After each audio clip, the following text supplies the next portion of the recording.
번째는 내가 왜 이 연구 주제를 택하게 됐는가.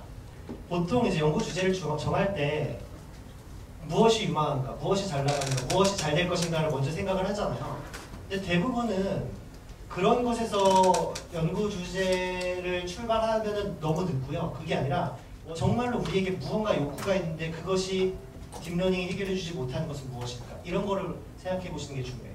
그걸 생각해서 그쪽으로 가다 보면은 이미 남들보다 2, 3년 정도 빨리 시작하고 있는 거예요. 그러니까 만약에 넥스트 스텝을 생각을 하신다면은 정말로 학문적인 욕구에서 이건 아닌 것 같다라는 먼저 철학을 세우시고, 그런 믿음을 어떤 수학적인 포뮬레이션과 어떤 문제 풀이로 해결해 나가는 게 방법이 아닌가 말씀드릴게요. 두 번째는 이제 나는 왜 유명해졌는가. 대부분 제가 블로그를 쓰는 거는 제가 공부를 할 때 쓰는 거거든요. 근데 저는 그냥 저를 표현을 한 거죠. 표현을 하니까 많은 분들이 로봇 글을 읽으시고 나를 통해서 로봇을 배우기 시작했다고 얘기를 했고, 그러면서 로봇계의 아이돌이 됐고, 그러다가 제가 머신러닝으로 옮겼으니까 이제 인재 뽑는 사람들과도 연구원들이 대부분 뽑으니까 얘기들을 많이 하거든요. 왜 그분들이 누군가를 원하냐라고 하면은 그 사람은 그 사람이기 때문이에요. 학문적으로 일례로 세웠을 때 그 맨 위에서 논문수 제출수로 했을 때 몇 등 안에 들기 때문이 아니거든요. 그게 아니라 그 사람은 그 사람이 할 수 있는 역량 말고 다른 사람은 대체할 수 없는 뭔가가 있기 때문이죠. 그러니까 남들이 분명히 얘기할 거거든요. 예를 들면은 야, 너 딥러닝 이제 들어가서 뭐해? 라든지 야, 요즘에 거기 그 학번 누가 한다 그러냐? 딥러닝을 해. 라든지 아니면은 야, 너 축구하는 시간 좀 줄여. 라든지 여러 가지 얘기들을 할 거예요.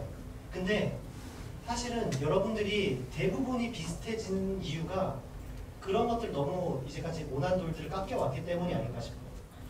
뭔가 다른 사람. 근데 다른 사람이 되려면 어떻게 해야 되냐면은 룰들이 있는 게 아니고요. 그냥 본인이 내가 나대는 거 좋아하면 나대는 거 하시고, 깊이 쓰면서 책 읽는 거 좋아하면 책 읽으시고, 그것들을 좀 더 잘 파세요. 그게 본인을 더 특별하게 만들고, 이렇게 특별하게 만들면 분명히 여기에 있는 풀과는 다른 경쟁을 하실 수 있는 위치가 되실 거예요. 어떤 식으로 이렇게 자기의 뜻을 교수님께 설득시키고 이제 관철을 시키셨는지 궁금합니다. 두 가지를 하셔야 되는데, 첫 번째는 아까 말씀드렸듯이 준비, 토익 샘플이라든지 리터레처 리뷰라든지, 적어도 리뷰 페이퍼에서 이런 것들이 중국 있는데 내가 이런 것이 있는데 여기에 관심을 갖는 이유는 이런 나의 믿음 때문이다 라는 식으로 적어도 내가 큰 빅픽처는 알고 있다는 걸 가정을 하셔야 되고, 두 번째는 뭐냐면 말씀을 하실 때 본인이 뭘 알고 뭘 잘 모르고 내가 이런 쪽으로 하고 싶지만 어떤 것에 대해서 아직은 조금 더 시간이 필요하다, 알려는 이런 것들에서 구체적으로 좀 그려서 어떤 디스트리뷰션을 만들어가지고 설명을 해주시면 훨씬 더 교수님이 납득이 될 거예요. 교수님은 여러 학생들을 관리하면서 연구를 하시고 워낙 바쁘세요. 쓰는 것도 많고 그랜트도 따야 되고, 그러니까 학생을 통해서 배우는 거예요. 학습의 창이에요, 창. 그러니까 여러분들이 좋은 창이 되셔서 교수님을 잘 가르쳐 주시고 리드해 주셔야 돼요. 그래서 제가 믿는 거는 조금 더 그 대학 교육이나 뭔가 이런 기업이라든지 간극에 대해서 어떤 그것의 장벽을 무너뜨리게 되는 믿음이 있거든요. 그런 것들의 일환으로 이제 지방도 조금 다니려고 학생들 만나려고 하고 그런 거고요. 크게 갖고 있는 것 중에 하나는 세상에 뭔가의 자리를 만들어서 갈 수 있는 사람이 있다면 나는 만들어서 가겠다. 3D 프린팅이 죽었다라고 하는 거는 사실 3D 프린팅을 연구하는 입장에서 다 죽은 건 아니고 여전히 유망하고 거기에 대해서 연구하시는 분들이 있거든요. 단지 그것을 그렇게까지 많은 사람들이 할 필요가 없다는 거고요. AI도 많은 사람들의 수요가 줄어들 거예요. 왜냐하면 AI도 마찬가지로 그렇게 도구화가 돼서 그 도구로 뭔가 다른 것을 쓰는 게 더 좋겠다라고 하면은 그 AI만을 공부하는 사람이 약간 수요가 줄어들 수 있겠죠.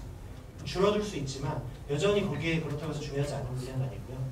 반면에 이제 그거를 기반으로 뭔가로 각각의 도메인으로 나가야 되는 거는 워낙 무궁무진하죠.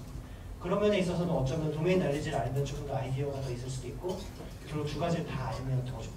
그래서 첫 번째는 어떻게 그렇게 AI 커뮤니티가 커졌냐라고 얘기하면은 그건 어떻게 딥러닝의 발전 속도가 굉장히 빨라졌냐 이런 거하고 관계가 있는데, 일단 첫 번째로는 이미지나 음성에서 먼저 뚫었잖아요.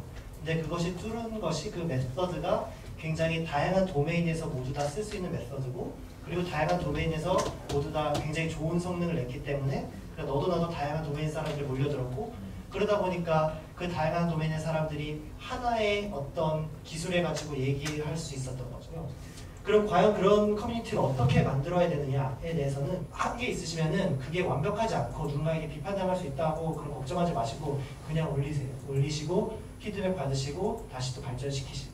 그래서 공유를 하면은 가장 좋은 건 뭐냐면은 일단 분명히 제가 공유를 하면은 그거를 찾던 사람과 연결이 돼요. 그런 많은 사람들과 하면은 확실히 같이 올라가는 게 있거든요.